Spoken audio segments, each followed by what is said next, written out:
লোকসভা কেন্দ্রের সাংসদ ছিলেন, আজ এক নতুন প্রজন্মের হাতে সেই লাল ঝান্ডা তুলে দিলেন, এই অনুভূতির প্রসঙ্গে কি বলবেন? এটা জয়ের সিম্বল হিসাবে দেখছি।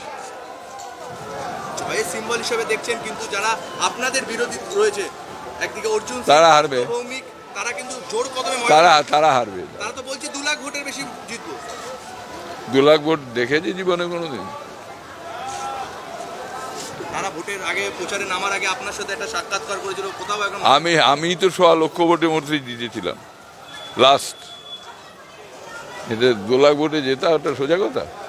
অর্জুন সিং আমি সবার জিতেছি, আমি বুঝি না? অর্জুন সিং বলছেন আপনার পরে নাকি তারই নাম, তিনি ব্যারাকপুরে আপনি যেভাবে দীর্ঘদিন ছিলেন তিনিও থাকবেন। হ্যাঁ, ও বলেছে আমি 20 বছর ছিলাম, ও তার চেয়ে বেশি থাকবে।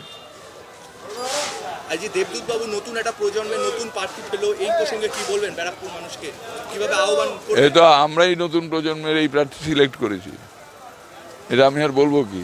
সিলেক্ট করেছি, এইটাই হচ্ছে, দেখে নিন যে আমরা তাহলে করি।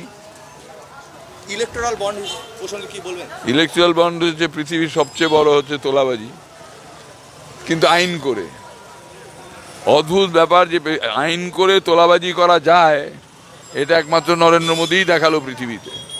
কিন্তু যদি দেখা যায় রাজ্যের একটা রাজ্যে ক্ষমতায় রয়েছে তৃণমূল কংগ্রেস, ইলেকটোরাল বন্ডের দিকে তালিকায় 2য় নম্বরে, এইটাকে কিভাবে দেখছেন? কিভাবে দেখবো? লুটতরাজ চলছে, তার মধ্যে কে একটু বেশি লুটেছে, কে একটু কম লুটেছে। লুটের রাজত্ব চলছে, নানাভাবে লুট হচ্ছে। একটা রাস্তা তৈরি হবে 100 কোটি টাকা, ধরো সেটা 1100 কোটি টাকা করে দিয়েছে, মানে মানি ইনফ্লেট করে 1100 কোটি টাকা করলো, করে বাকিটা মারবে। একটা বিষয় রাখবো স্যার, আপনি তো দীর্ঘদিন এই ব্যারাকপুর লোকসভাকে দেখেছেন, এই ব্যারাকপুর লোকসভা কেন্দ্রকে এই যে দল বদলুদের কি স্বীকার করবে? জানি না। আমরা দেখো, আমি 20 বছর এমপি ছিলাম, কিন্তু আমি গরিব শ্রেণীর এমপি। কিন্তু মানে এমপিদের মধ্যে যে 2টো ক্যাটেগরি আছে, বড় লোক আর গরিব, তা আমি গরিব না, শুধু দরিদ্র শ্রেণীর এমপি। কাজে আমি এই দল বদলুদের পেছনে যে টাকা পয়সার খেলা আছে, সেই সম্পর্কে আমি কোনো পার্সোনাল মন্তব্য করতে চাই না। জনগণের যা মন্তব্য আছে ওটাই আমারও মন্তব্য।